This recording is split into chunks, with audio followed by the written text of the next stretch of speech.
Also, just to be to tell you what happened since our last meeting 2 weeks ago.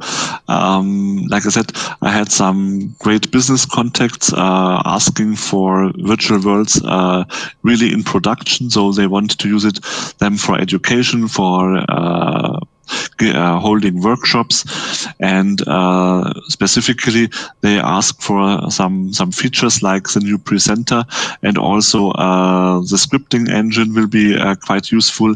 I've enhanced the demonstration a little bit. So if you click now on the 2D guy here in our room, then it will be a little bit more interactive than last time. First thing is now you can use so-called placeholder. So it means in a text you can have variables which will be replaced by, for example, your real username. So it means the DTA can address a person with their own name. First demonstration of the brand new dialogue. Somebody somebody clicked on him.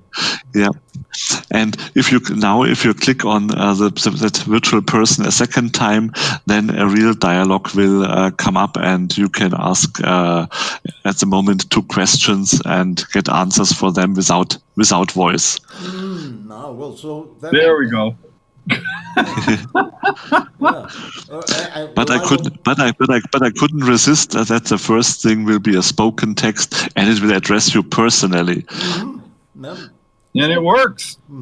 Yep. I'm probably going to get a video of that at some point, but I may wait until you can handle more than a couple of questions. Yeah, for sure. But it's just to demonstrate that there really is already implemented some logic for branching dialogues and to prevent things from happening twice. So it means the dialogues are smart, and you can store information and branch according to specific conditions. So it really means you can have a meaningful conversation. Of course, in principle, it's just a rule-based system, but it's really able to emulate at least an average person for simple dialogue. Well, and on a specific topic, but that's Right. all you would talk to it about. That's what you're interested in. You don't want to talk to it about the weather. Usually not, because then you can ask Siri or Alexa. Yeah, right. Yes.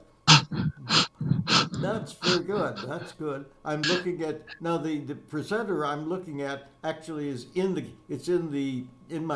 picture. It's over your head, and that's your presenter, isn't it? Yes, it is, and so I'm in the, let's say, final stages of testing everything, and so far also my team, we were really pleased with the results, because it's very easy to add content to the presenter, manage it, and the point is you can mix every kind of media in a single presentation, because you can really put all the content of the presentation in URLs. So it means you can put images, video clips, or audio clips on a Google Drive, a Dropbox, or a Microsoft's OneDrive, and access your content from there.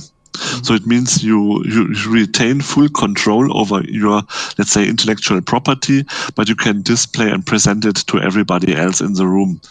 And the biggest thing is that you can really switch between media types. So it means you can have normal slides like in a PowerPoint presentation, and you can simply bring in another slide displaying a video clip. So that's something which is very difficult or almost impossible to recreate in an OpenSim or Second Life. And here it's very easy because in principle we can use every media type which is supported by a browser.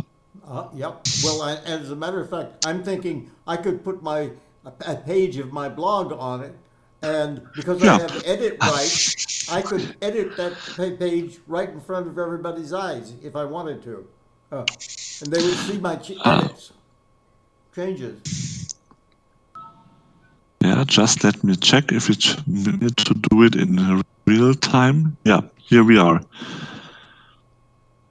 Yep, there it is. Yep. Yeah, Technology, ain't it grand? Oh yes. And I'm quite sure I'm not going to edit it right. Well, I don't know. I don't know whether I want to edit that page, but I'm not. I'm quite sure it will show. There may be a lag because, of course, for a little bit, it may not look. It may not pick up the new refresh to get the new page. But that's. And I want Go ahead. I want everybody to see as I'm on my screen. I'm actually pointing at the presenter, and I've got a little finger there. Oh yeah, I It have tells too. me yeah, tells me I can click. So if Yes. I click it, then it opens in a window right here, and it's Yep. really Right. really Yes. neat. And Because the best thing is even during a presentation you could have a Google Doc, for example, as part of the presentation where people can give their feedback in real time. yes. Yeah. Well, because we could have multiple. We could have more than one screen. We've got one screen here that we're looking at. That could be the presentation screen. There could be a feedback screen off to the side somewhere where everybody could look at that. Yeah. Yeah. Right. Let's see here. Now, when I click on the screen, I get a pop-up that Yep. tells me about the presenter and the services. I'm assuming because I'm logged in as guest, that's why I'm seeing that.